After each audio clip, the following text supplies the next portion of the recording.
ఇంకో వీడియో చూశాను. సనాతన ధర్మాన్ని సాగదీస్తున్నాడు. ఎంత సాగదీస్తే అంత సాగదీసిన వాళ్ళకే తెగుద్ది. ఏమనుకుంటున్నారు? దేవతల్ని దూషించడం, దేవుళ్ళని దూషించడం అంటే చచ్చిపోయిన తర్వాత గతులుండవు. అటు స్వర్గానికి వెళ్ళరు, నరకానికి వెళ్ళరు, భూమి మీద శరీరము ఉండదు, ఆకలేస్తుంది, దాహం వేస్తుంది, తినడానికి శరీరం ఉండదు, తాగడానికి శరీరం ఉండదు, కీకారణ్యంలో పడి చేస్తారు. అసలు పాప నాకు నిజంగా జాలేస్తుంది కిరస్థానాలు చూస్తుంటే. ఎందుకంటే మనకేమో కోట్లాది దేవతలు, పిలిస్తే ఇంతమంది పలుకుతారు. వాళ్ళకి పాపం ఒకటే చెక్క ముక్క, రెండే మేకులు, ఒకటే శవం, దాన్ని పట్టుకుని ఆలాడతారు. అందరికీ నమస్తే. శివశక్తి పబ్లిక్ వాయిస్ ఛానల్కి స్వాగతం. ఈ ఛానల్లో మీరు ఏదైనా ఒక విషయం మీద ఒక కంటెంట్ మాట్లాడాలి అని అనుకుంటే కనుక సంక్షిప్తంగా మీ వివరాలు తెలియజేసి, మీ పేరు, ఊరు అలాంటివి తెలియజేసి, మీరు మాట్లాడదలుచుకున్న విషయాన్ని ఆడియో స్పష్టంగా ఉండే విధంగా రికార్డ్ చేసి ఈ స్క్రీన్ మీద కనపడుతున్నటువంటి నెంబర్కి వాట్సాప్ కానీ టెలిగ్రామ్ కానీ చేయండి.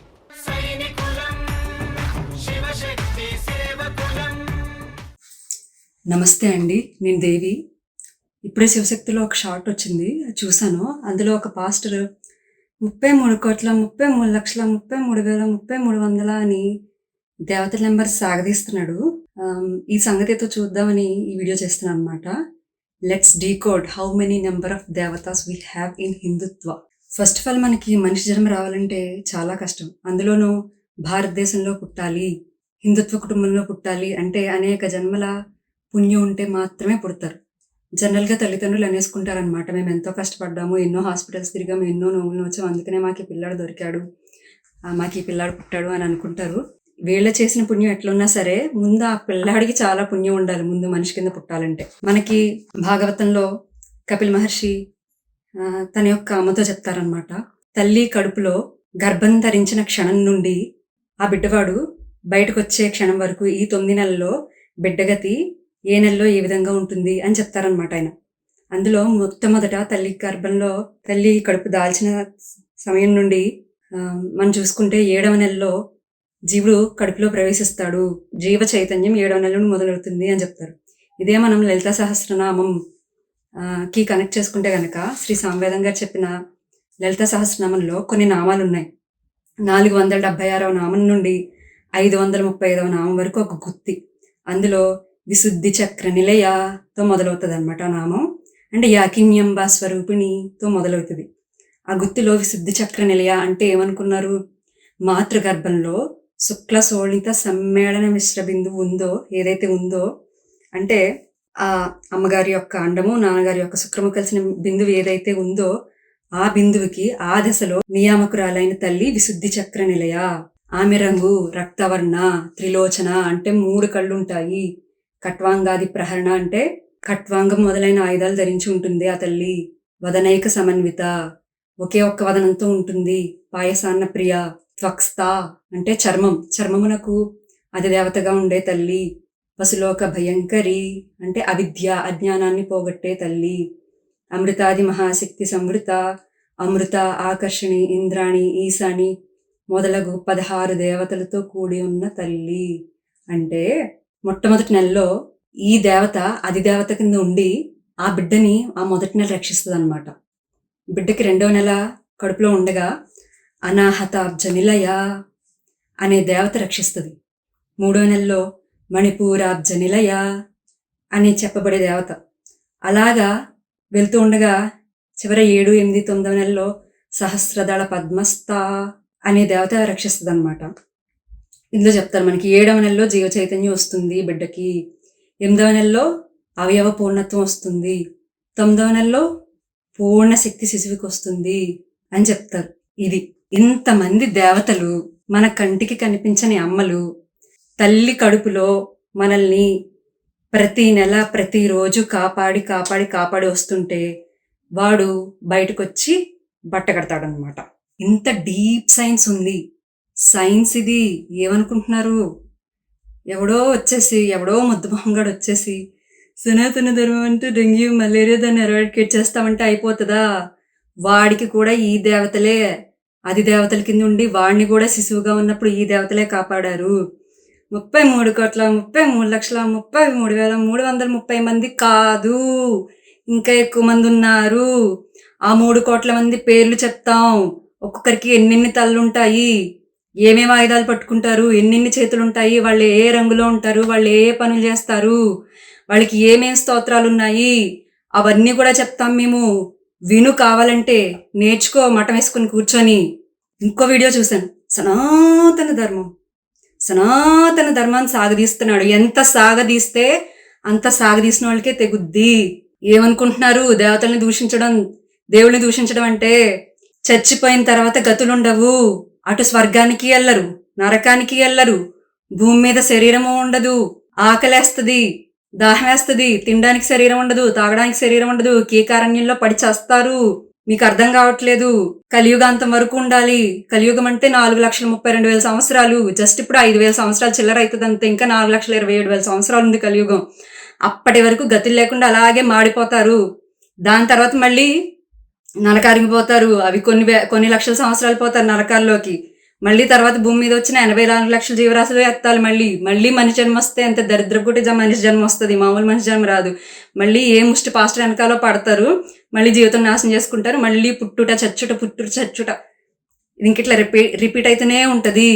ఒకసారి అర్థం చేసుకోండి మేము ఎందుకు చెప్తున్నామని. ఈ ప్రవీణ్ పగడాల్ గారి కేసులో ఈ పాస్టర్లు ఉన్నారు కదా, ఎవరు శవాల మీద చిల్లర ఏరుకునే కిరస్తానీ మతోన్మాద పాస్టర్లు కొంతమంది డబ్బులు అడుక్కుని దండుకున్నారు కదా, వాళ్ళకి గనక నిజంగా ప్రవీణ్ పగడాల మీద ఏమాత్రం అభిమానం ఉన్నా అతనికి భాగవత సప్తాహం చేయించండి. అతను బాగుండాలని మీరు కోరుకుంటే మీరు నిజంగా భాగవత సప్తాహం చేయించాల్సిందే. అమ్మ ప్రవీణ్ పగడాల్ గారి వైఫ్ ఎవరైతే ఉన్నారో, అమ్మ మీరు నాకు తల్లి లాంటి వారు, మీకు దయచేసి చెప్తున్నాను వినండి. మీకు నిజంగా మీ భర్త మీద ప్రేమ ఉంటే గనక, ఆయన బాగుండాలని మీరు కోరుకుంటే గనక మంచి బ్రాహ్మణులు తీసుకొచ్చి భాగవత సప్తాహం చేయించండి. ఆయన గతులుండవు, అలల్లాడిపోతాడు. అతనికి భాగవత సప్తాహం చేయించవలసిన బాధ్యత మీది. బయటకు వస్తే కిరస్తానీ సమాజం ఏమనుకుంటుందో అని మీకు భయం వేస్తే గనక సీక్రెట్గా గుట్టుగా చేయించుకోండి. అతను సద్గతులకు వెళ్ళడం ఇంపార్టెంట్ మీకు. ఈ పరుగులంతా ఎంతకాలము? మహా అయితే మనం 80 ఏళ్ళు బతుకుతాము. తర్వాత ఆ పాస్టర్ ఉండడు, మనము ఉండం, ఎవ్వరు ఉండం. ఇంత టెంపరీ దానికోసం, పరుగుల కోసం, ఆస్తుల కోసం, అహంకారాలకి ఆ మతం వాడు, ఈ మతం వాడు ఇట్లా గొడవలు పెట్టుకోకుండా శుభ్రంగా నీట్గా వెళ్ళి గుట్టుగా చేయించుకోండి కావాలంటే భాగవత్ సప్తాహం. ఇప్పుడు ఈ బ్యాచ్ ఉన్నారు కదా, ఏ బ్యాచ్ శవాల మీద చిల్లర ఏరుకునే కిరస్తానీ మతోన్మాద బ్యాచ్. ఒక మనిషి తాగి చచ్చిపోతే ఏమీ తెలియని 4 అమాయకుల మీద మర్డర్ ఆరోపణలు చేస్తారా మీరు? వాళ్ళందరూ జైలుకి పోయి ఉంటే వాళ్ళ జీవితాలు నాశనం అయినట్టే కదా. పైగా పందులే గుంపులుగా వస్తాయి, పందులే గుంపులుగా వస్తాయన్న లెక్కలో స్టూడియోలో ఒక్క మనిషిని అటు పక్కన కూర్చోబెట్టి ఇటు 4 పందుల్లాగా డిబేట్లు పెడతారా మీరు ఆ మనిషితో? మీకుంది చెప్తాను ఇంకో వీడియోలో, మీ సంగతి చెప్తా. ఓకే, ఇప్పుడు కమింగ్ బ్యాక్ టు 33,33,33,000 టాపిక్ వస్తే, మనకి లలితా సహస్రనామంలోనే మనకు చతుషష్టి కోటి యోగిని గణసేవిత అనే నామం ఉందన్నమాట. Let's decode this. మహా చతుషష్టి కోటి యోగిని గణసేవిత తీసుకున్నాం అనుకోండి, అంటే ఇందులోనే ఏం చెప్తున్నారంటే 64 కోట్ల యోగిని గణములతో సేవించబడే తల్లి. గొప్ప తల్లి కదా, అందుకని మహా అనే మాటేశారు. ఇప్పుడు వీళ్ళందరూ ఎక్కడుంటారు? సామ్వేదం గారు చెప్పిన దాన్ని బట్టి భూపురంలో, శ్రీచక్రంలో భూపురం అని ఉంటుంది, అంటే త్రైలోక్య మోహన చక్రం. అందులో మధ్యరేఖ, చతురస్ర రేఖలో ఈ దేవతలందరూ ఉంటారు. ఏ విధంగా ఉంటారు అంటే, మనకి అష్టమాతృకులు ఉన్నారని తెలుసు. మాతృగా దేవతలు బ్రాహ్మి, కౌమారి, వారాహి, వైష్ణవి, చాముండ, మహాలక్ష్మి, మాహేశ్వరి, మాహేంద్రి. ఈ దేవతలు 8 మంది ఉన్నారు. ఒక్కొక్కరికి 8 శక్తులు ఉంటాయి. 8 × 8 64. మొత్తం ఈ 64 శక్తులకి ఒక్కొక్క శక్తికి 1 కోటి మంది శక్తులు ఉంటారు. మొత్తం 64 కోట్లు. 64 కోట్ల యోగిని గణములతో సేవించబడే తల్లి. శ్రీచక్రం మొత్తం తీసుకుంటే 576 కోట్ల యోగిని దేవతలు ఉంటారు. ఏమనుకుంటున్నారు? శ్రీచక్రంలో మాత్రమే అంతమంది ఉన్నారు. మనకి శ్యామలాంబకు ఒక చక్రం ఉంటుంది, వారాహి అమ్మకు ఒక చక్రం ఉంటుంది. ఎంతేసి మంది దేవతలు ఉన్నారనుకున్నారు మాకు? ఎన్నిసార్లు అమ్మవారు ఎన్ని అవతారాలు ఎత్తలేదండి? దుర్గామాతగా, కాళీమాతగా, వారాహిమాతగా, శ్యామలాంబగా, సంపత్కరిగా, అశ్వారూఢాగా, బాలామాతగా. ఒక్కొక్కసారి మనం ఆ కథల్ని తలుచుకుంటే నోరు తెరిస్తే చాలు అమ్మవారు బోళ్ళని శక్తులు వస్తూనే ఉంటాయి. ఎక్కడ పడితే అక్కడి నుంచి వస్తుంటాయి. ఎక్కడికి కావాలంటే అక్కడికి వెళ్తుంటాయి అనమాట. అన్నిన్ని శక్తులు 33,33,33,33,000 మంది కాదు, కోటాని కోట్లు, నువ్వు లెక్క పెట్టుకోలేవు. కోట్ల కోట్ల కోట్ల కోట్ల మంది దేవతలు ఉన్నారు, నీకు తెలీదు. వాళ్ళందరి సంగతి చెప్తావారా నువ్వు? జస్ట్ ఒక ఒక చెక్క ముక్కకి 2 మేకులు, ఒక శవాన్ని వేలాడదీసి ఓ పెద్ద పబ్లిసిటీ చేసుకుంటున్నారే. మీకే అంతుంటే ప్రాపర్ పటిష్టమైన దేవతా సిస్టమ్ మాకుంది, అందరికీ ఉంది. తెలియదు మీకు, మాకు తెలుసు. మేము తెలివైన వాళ్ళము, మాకు బుర్రలున్నాయి, మాకు తెలుసు. ఆఫ్టర్ ఆల్ నాకే 300 మంది దేవతల పేర్లు ఈజీగా తెలుసు. సంస్కృతంలో అక్షరాలు తీసుకున్నాం అనుకోండి, ఆ నుండి క్ష వరకు 50 అక్షరాలు. ఒక్కొక్క అక్షరానికి ఒక్కొక్క అధిదేవత ఉంటుంది. మనం జస్ట్ ఆ అని రాసుకుని ఆ దేవతను పూజించినా చాలు, మనకి ఆవిడ అనుగ్రహం ఉంటుంది. ఆ కి అధిదేవత అమృత, ఆకి అధిదేవత ఆకర్షిణి, ఈ అనే అక్షరంకి అధిదేవత ఇంద్రాణి, ఈ అనే అక్షరంకి అధిదేవత ఈశాని. ఇలాగ ఒక్కొక్క అక్షరానికి ఒక్కొక్క అధిదేవత ఉన్నారు. మీరు మాట్లాడే అక్షరాలన్నిటికీ అధిదేవతలు ఉన్నారు. వారి సహాయం లేకుండా మీకు వాక్కు రాదు. పరా, పశ్యంతి, మధ్యమ, వైఖరి అని 4 విధాలుగా మనకి నాభి నుండి నాదం మొదలయ్యి వాక్కు రూపంలో వస్తుంది. అదే గనక ఆ సిస్టమే నీకు లేకపోతే నీ నోట్లోంచి నువ్వు మాట్లాడడానికి మాట కూడా రాదు నీకు. వాళ్లే అధిదేవతలుగా ఉండి నీ చేత మాట్లాడిస్తున్నారు. జస్ట్ బుద్ధికి కూడా అధిదేవత ఉంటుంది. సరే, అక్షరాలకి 50 అధిదేవతలు, మరుద్గణములు 49 మంది ఉన్నారు, అక్కడికే 99 మంది అయిపోయారు. వసిన్యాది వాగ్దేవతలు, పంచభూతములు, అష్టదిక్పాలకులు, నవగ్రహములు, వసువులు, రుద్రులు, ఆదిత్యులు, ఇలాగ కొల్లలుగా కోట్ల కోట్లాదిగా మనకున్నారు. అంతెందుకు, మనకి గంగా, యమున, సరియు నదులు తీసుకున్నా వాళ్ళు దేవతలే. శ్రీశైలం, హిమాలయాలు, మానస సరోవరం, ఇవన్నీ తీసుకున్నా వీళ్ళకి దేవతలు ఉన్నారు. వీళ్ళందరూ దేవతలే. కొంచెం కళ్ళు తెరుచుకొని చూడాలి. ఏ సూర్యుడు లేడా మనకి దేవత? సూర్యుడు దేవత కాదా? ఒక పని చేయండి, సూర్యుడు దేవత కాదు అని ఒప్పుకోలేని వాళ్ళందరూను హిమాలయాలకు వెళ్ళండి. హిమాలయాల్లో చాలా మంది యోగులు ఉంటారు కదా, వాళ్ళంటే యోగులు కాబట్టి బట్టలు లేకుండా కూడా ధ్యానం చేసుకుంటారు. అక్కడ కూర్చుని వాళ్ళకి ఏం తెలియదు. వాళ్ళకి చలి, ఆకలి, దప్పిక, తిండి, నిద్ర అవేం ఉండవు. మీరు కూడా ఒక పని చేయండి, సూర్యుడిని దేవత కింద ఒప్పుకోలేని వారందరూ, గొప్ప గొప్ప పాస్టర్లందరూ హిమాలయాలకు వెళ్ళిపోండి. హిమాలయాలకు వెళ్ళి ఒక్కరోజు బతికి చూపించండి మాకు అందరికి. ఇది కిరస్తానీ సమాజం వాళ్ళందరూ కూడా వినవలసిన మాట అన్నమాట. మాకు తల్లిదండ్రులు దేవత కాదు, తల్లిదండ్రుల కన్నా మాకు ఏసు ఎక్కువ, భారతమాత కన్నా ఏసు ఎక్కువ, భారతమాత మాకు మాత కాదు, మా బ్రిటిషర్సే మాకు తల్లిదండ్రులు అని అనుకుంటున్నారు కదా. వాళ్ళందరికీ ఇది ఒక చిన్న ఛాలెంజ్ కింద తీసుకోండి అనమాట. ఈ మాటలు ఎవరెవరైతే చెప్తున్నారో, దేవుళ్ళని దేవతలని ఎవరైతే చెప్తున్నారో, పని చేయండి. మేము భూమాత అంటాం కదా, భూదేవత మాకు. మీరు భూమి నుండి పైకి లేచి గాల్లో తేలాడండి మీ అందరూని. అసలు పాప నాకు నిజంగా జాలేస్తుంది కిరస్తానీ వాళ్ళు చూస్తుంటే. ఎందుకంటే మనకేమో కోట్లాది దేవతలు, పిలిస్తే ఎంతమంది పలుకుతారు.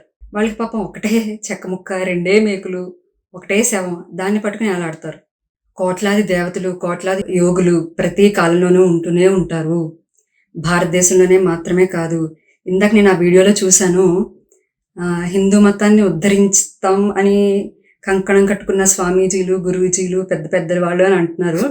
నాకు తెలిసి ఇతను కేవలం విభూతి పూసుకుని, మెళ్ళలో కండువా వేసుకుని, రుద్రాక్షలు వేసుకునే వాళ్ళే హిందువులు లేదా స్వామీజీలు అని అనుకుంటే అంతకంటే తెలివి తక్కువతనం ఇంకేమీ ఉండదు. భూమి మీద మూల మూలల్లో, ఖండాంతరాలలో, దేశాలలో యోగులున్నారు. ఫారినర్స్ ముసిగేసుకుని ఉన్నారు, తెల్ల తోలు ముసిగేసుకుని ఉన్నారు. మీకు మొన్నే చెప్పాను డేవిడ్ ఫ్రాలే అని ఆయన గురించి. అమెరికాలో పుట్టాడాయన, ఒరిజినల్ క్రిస్టియన్, ఇంగ్లీష్ కుటుంబంలో పుట్టాడాయన, మహాయోగి, శివభక్తుడు, ఎన్నో పుస్తకాలు హిందుత్వం మీద రాశాడు. యూట్యూబ్లో సెర్చ్ చేయండి, ఆయన వీడియోలు చాలా ఉంటాయి. యుఎస్లో కవాయి అనే ఐలాండ్ ఉంది. ఆ కవాయి అనే ఐలాండ్లో శివలింగం స్వయంభుగా ఉంది. ఆ శివలింగాన్ని కాపాడుతున్నవారు ఎవరు? రోజు పూజలు చేసి రుద్రం, నమకం, చమకం చదువుతున్న వారెవరు? అమెరికాలో పుట్టిన ఒరిజినల్ క్రిస్టియన్స్. వాళ్ళు యోగులు. వాళ్ళంతట వాళ్ళు సన్యాసం తీసుకున్నారు. సన్యాసం తీసుకుని రుద్రాక్ష చెట్లు పెంచుతారండి వాళ్ళు. అక్కడ అమెరికాలో రుద్రాక్ష చెట్లు పెంచుతారు వాళ్ళు. రుద్రాక్ష అలా పైనుంచి కిందకి అలా పడిపోయి ఉంటాం మనం నడుస్తున్నప్పుడు. యజీదీ ప్రజలు, ఇరాన్ దగ్గర యజీదీ అనే తెగ ఉంది. వాళ్ళు సుబ్రహ్మణ్యేశ్వర స్వామిని కొలుస్తారు. నెమలిని కొలుస్తారు. వాళ్ళ గుడి అర్మేనియన్ దగ్గర ఉంటుంది. చూసుకుంటే కనుక గుడి మీద ఒక స్త్రీ చీర కట్టుకున్న స్త్రీ యొక్క బొమ్మ వేసి ఉంటుంది. వాళ్ళెవరు? వాళ్ళు యాక్చువల్లీ చూడడానికి ముస్లిమ్స్‌లా ఉంటారు. ఎందుకంటే ఇరాన్ వాళ్ళు వాళ్ళ మీద చాలా దురాగతాలు చేశారనమాట. వాళ్ళు చాలా హింసించి వాళ్ళ కింద కన్వర్ట్ చేయడానికి అండ్ అమ్మాయిల్ని ఎత్తుకుపోయేవారు, అబ్బాయిల్ని చంపేసేవారు. అయినా సరే వాళ్ళు చాలా కష్టపడి వాళ్ళ ప్రాణాలను త్యజించేసి అమ్మాయిల్ని ఎత్తుకుపోయేవారు. అమ్మాయిల్ని కాపాడుకుంటూ వాళ్ళ ప్రాణాలు తెగించి ఆ గుడిని అలాగే కాపాడుకుంటున్నారు యజీదీ ప్రజలు. మీరు ఇది ప్రతి ఒక్కరూ యజీదీ ప్రజల గురించి గూగుల్లోని, యూట్యూబ్లోని సెర్చ్ చేయవలసిన విషయం ఇది. వాళ్ళని చూసి మనం నేర్చుకోవాలన్నమాట. వాళ్ళ కష్టాల ముందు మనమేం కష్టాలండి అసలు. చెప్తున్నాను జనరల్గా. వాళ్ళు సుబ్రహ్మణ్యేశ్వర స్వామి గుడిని కాపాడుకోవడానికి వాళ్ళు అసలు ఎంత కష్టపడుతున్నారు. వాళ్ళు వేరే తెగల వాళ్ళు కూడా పెళ్లిళ్ళు చేసుకోరు. కేవలం ఆ యజీదీ ప్రజలు వాళ్ళ తెగల్లోనే పెళ్లి చేసుకుంటారు. వేరే వాళ్ళు వచ్చి ఎంత డబ్బు ఇస్తామన్నా సరే ఎవరికి పిల్లనివ్వరు, అబ్బాయిని ఇవ్వరు అనమాట. ఈ విషయాలు మీకు ఇన్స్పైరింగ్ సైన్స్ అనే యూట్యూబ్ ఛానల్లో దొరుకుతాయి ఒకే చోట కావాలనుకుంటే కనుక. అండ్ ఆల్సో నెదర్లాండ్స్, ఇక్కడ ఉంది కదా యూరోప్లో నెదర్లాండ్స్ అండ్ యుఎస్ఏలో రామ్ కరెన్సీ అని ఉంది. కరెన్సీ నోట్ మీద రాముడు బొమ్మ వేసి ఉంటుంది. ఎవరు వాళ్ళు? Original Christians. కరెన్సీని కనిపెట్టుకుంది, దాని మీద రాముడు బొమ్మ వేసుకుంది, దాని మీద హక్కులు తీసుకుంది, దాన్ని లీగల్ చేసుకుంది. ఆ పాటలోనే పడ్డవాళ్ళు హిందువులు కాదు, ఒరిజినల్ క్రిస్టియన్స్. ఒరిజినల్ క్రిస్టియన్ కుటుంబాల్లో పుట్టిన వాళ్ళు చైనా, జపాన్, జర్మనీలో ఎంతో మంది ఉన్నారు ఇలాగా ఒరిజినల్ క్రిస్టియన్ కుటుంబాల్లో పుట్టి హిందుత్వం కోసం ఒక గుడిని నిలబెట్టుకోవడానికో, ఒక ఆచారాన్ని నిలబెట్టుకోవడానికో వాళ్ళ జీవితం అంతా త్యాగం చేశారు వాళ్ళు. మనకి ఇంకా చాలా మందికి మాలాంటి వాళ్ళకి ఇంకా సినిమాలు ఏవో ఉంటాయి. వాళ్ళకి అది కూడా లేదు. కేవలం సన్యాసి బతుకుతారు వాళ్ళు, ఒరిజినల్ క్రిస్టియన్స్. ఆ తర్వాత స్విట్జర్లాండ్లో న్యూక్లియర్ రీసెర్చ్ సెంటర్ ఉంది. అదే the European organisation for nuclear research అనమాట. అందులో వాళ్ళు రీసెర్చ్ చేస్తుంటారు. ఏం చేస్తుంటారు? పరమాణువు మీద, అణువు మీద, వాటి యొక్క గతి మీద, అవి ఎలాగా, అసలు ఈ సృష్టి ఎలా వచ్చింది, సృష్టికి మొదలేంటి, ఇదంతా వాళ్ళు రీసెర్చ్ చేస్తుంటారు అనమాట. వాళ్ళు నటరాజ విగ్రహాన్ని పెట్టుకున్నారు. ఎక్కడ? స్విట్జర్లాండ్లో. ఎవరు? Original Christians. ఎవరు? గొర్రెలు కాదు, మేధావులు, సైంటిస్టులు, న్యూక్లియర్ రీసెర్చ్ చేసేవాళ్ళు.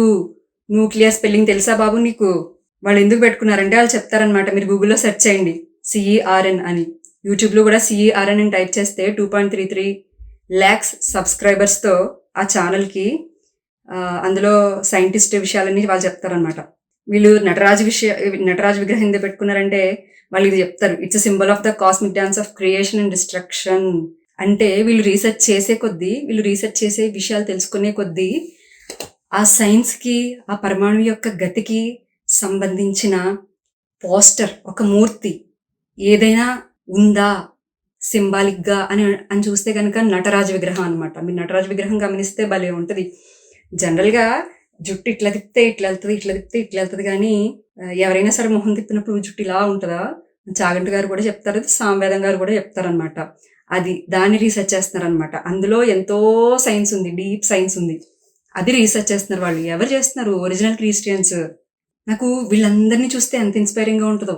కానీ మన తెలుగు ఆంధ్రప్రదేశ్లో ఈ కిరస్తాని వాళ్ళని చూస్తే కనుక నాకు ఎంత జాలేస్తుందండి. దేవుడేమో సుఖంగా బ్రతకరా, మోక్షానికి వెళ్ళరా అని హిందుత్వంలో పుట్టిస్తే వీళ్ళని నేలకు పోయేదంతా నెత్తుకు రాసుకున్నట్టు వాళ్ళు వెళ్ళి ఈ కిరస్తాని మతంలో జాయిన్ అవుతారనమాట.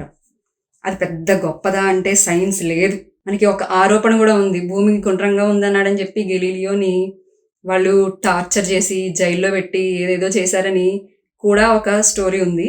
అది సైన్స్ ఉండదు. వాళ్ళు ఆరిజిన్ వాళ్ళు చూసుకుంటే వాళ్ళు క్రిస్తాని వాళ్ళని ప్రకటించుకున్న తర్వాత ఇక వేరే మతస్థులు ఎవరినైనా అయితే చంపేయడం పాడు చేసేయడం ఇంతే. అంతకు మించి చరిత్ర ఇంకేమీ లేదు వాళ్ళకి. మనకి సైన్స్, పద్యాలు, గద్యాలు, సాహిత్యం, సంగీతం. మీరు గమనించారు ఎప్పుడైనా? ఒక్కొక్క దేవత చేతిలో, శ్యామలాంబ చేతిలో వీణ ఉంటుంది, కృష్ణుడి చేతిలో ఫ్లూట్ ఉంటుంది, సరస్వతి చేతిలో వీణ ఉంటుంది, గణేశుడి చేతిలో తబలా ఉంటుంది, నాట్య గణేశుడు ఉంటాడు. వాళ్ళకి ఏం పని లేదా? వాళ్ళకి సరదాగా వాళ్ళు ఏమైనా మ్యూజిషియన్సా? సినిమాలకి డబ్బులు కొట్టుకునే వాళ్ళు ఏమైనాను కాదు. సంథింగ్ ఉంది అందులో, చాలా డీప్ సైన్స్ ఉంది, అది మనకు తెలీదు. సింబాలిక్గా వాళ్ళు అవన్నీ పట్టుకుంటారు. ఈ చేతులు ముద్రలు పెట్టడం, ఇట్లా అభయహస్తం ఇవ్వడం, వరదహస్తం పెట్టడం, అదంతా సైన్స్ అమ్మా, అదంతా సైన్స్. ఇంత సైన్స్ ఉన్న హిందుత్వాన్ని వదిలేసుకుని ఆ కిరస్తాని మతంలోకి వెళ్ళి కన్నీటి ప్రార్థన చేస్తారండి బాబు. నేను చూశాను స్వయంగా. నేను హాస్టల్లో ఉన్నప్పుడు ఒక అమ్మాయి మా వార్డుని ఇద్దరు కలిసి ఇంటర్లో అనమాట 11ంటికి మొదలు పెట్టారు, గంట సేపు నాన్ స్టాప్. మేము తర్వాత రోజు 5 o'clock మాకు స్టడీ క్లాసెస్ ఉంటాయి. మేము నిద్రపోవాలి. రూమ్లో 6 అమ్మాయిలు ఉండేవాళ్ళం. వాళ్ళకి ఆ సెన్స్ కూడా లేదు కనీసం. ఇంకా చాలా ఉన్నాయి స్టోరీలు చెప్పాలంటే, తర్వాత చెప్పుకుందాం అవి. ఇప్పుడు ఇంకా ఎక్కువ ఒరిజినల్ క్రిస్టియన్స్ గురించి చెప్తామన్నమాట. యాక్చువల్లీ నాకు ఇది ఒక రకమైన ఇన్స్పిరేషన్ ఏంటంటే, మేము జనరల్గా అరుణాచల్లోని కాశీలోని తిరిగేవాళ్ళం అనమాట. తిరిగినప్పుడు చాలా మంది ఫారినర్స్తో మాట్లాడాను నేను. చాలా మంది, ఒక 100లాది మంది ఫారినర్స్తో మాట్లాడుంటాను నేను. అందులో ఒక్కొక్కరు ఒక్కొక్క స్టోరీ చెప్తారు. ఎస్పెషల్లీ అరుణాచలం రమణ మహర్షి ఆశ్రమంలో చూసుకుంటే హాల్ నిండా ఫారినర్సే ఉంటారు. మీకు మెయింటైన్ చేసే ఆయన కూడా ఫారిన్ ఆయనే. తమిళ్లో మాట్లాడతాడు. గోశాల మెయింటైన్ చేసే ఆయన ఒక 60-70 ఏళ్ళు ఉంటాయి. తమిళంలో మాట్లాడతాడు అనమాట.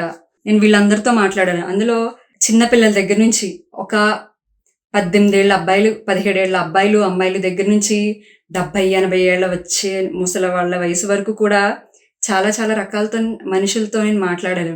అందులో కొంతమంది ఎవరంటే యుఎస్లో పెద్ద పెద్ద బిజినెస్ మ్యాగ్నెట్స్ అనమాట వాళ్ళు. కొంతమంది మిలియనియర్స్, $1 million ఎప్పుడైనా చూసారా మీరు? దశమ భాగస్తులారా, $1 million వాళ్ళు సంపాదించేది. అలానే మిడిల్ క్లాస్ వాళ్ళు ఉంటారు, హయ్యర్ మిడిల్ క్లాస్ వాళ్ళు ఉన్నారు. కొంతమంది అయితే నేను జపాన్ నుండి, సౌత్ కొరియా నుండి కొంతమందిని చూసానా, అజర్బైజాన్ నుండి వచ్చిన వాళ్ళు కూడా చూశాను. కొంతమంది వాళ్ళు నాతో చాలా ఓపెన్గా చెప్పారు దట్ వాళ్ళ దగ్గర ఫ్లైట్కి కూడా మనీ లేదు, కానీ వాళ్ళకి ఇండియా రావాలని తపన, భారతదేశాన్ని చూడాలి, బృందావనాన్ని ఒక్కసారైనా చూడాలి, మాయాపూర్ని ఒక్కసారైనా చూడాలనే తపన వాళ్ళకి, కాశీని ఒక్కసారైనా చూడాలనే తపన. వాళ్ళ చేత అప్పులు చేయించో లేదంటే వేరే వాళ్ళ చేత డబ్బులు ఏదో ఒకలాగా సహకారం పొందో వాళ్ళు భారతదేశానికి వస్తున్నారనమాట. వాళ్ళందరూ అసలు రకరకాల మనుషులండి బాబు. వాళ్ళందరినీ చూస్తే ఎంత ఇన్స్పైరింగ్ ఉంటుందో. నాకు అసలు వాళ్ళందరినీ చూసి నాకు సిగ్గేసి, ఇది చచ్చే వీళ్ళేమో దేశ విదేశాల నుండి వాళ్ళు కుటుంబాలను వదిలేసి, కొంతమంది కుటుంబాలను వదిలేసి కూడా వెళ్తారు. ఎందుకంటే ఇక్కడికి వచ్చిన తర్వాత చాలా మంది శిష్యుల కింద అయిపోతారు గురువులకి. వాళ్ళ కుటుంబాలకు తిరిగి ఎంతకాలంకి వెళ్తారో ఎవరికి తెలియదు. వీళ్ళు ఏకంగా కుటుంబాలు వదిలేసి, ఆస్తులు, పాస్తులు, బిల్డింగ్లు, కార్లు ఇవన్నీ వదిలేసి వాళ్ళేమో భారతదేశానికి వచ్చారే. నేనేంది ఇది, భారతదేశంలో ఉండి నాకు ఇన్ని విషయాలు నాకు తెలియవే అని నేను బాధపడేదాన్ని. వాళ్ళు నాకు ఇన్స్పిరేషన్. నేను విదేశాలు రావడానికి కూడా మెయిన్ ఇన్స్పిరేషన్ వేరేది ఉంది. నేను చేసుకునే రీసెర్చ్ అది వేరేది ఉంది. అది ఎప్పుడైనా తర్వాత చెప్పుకోవచ్చు.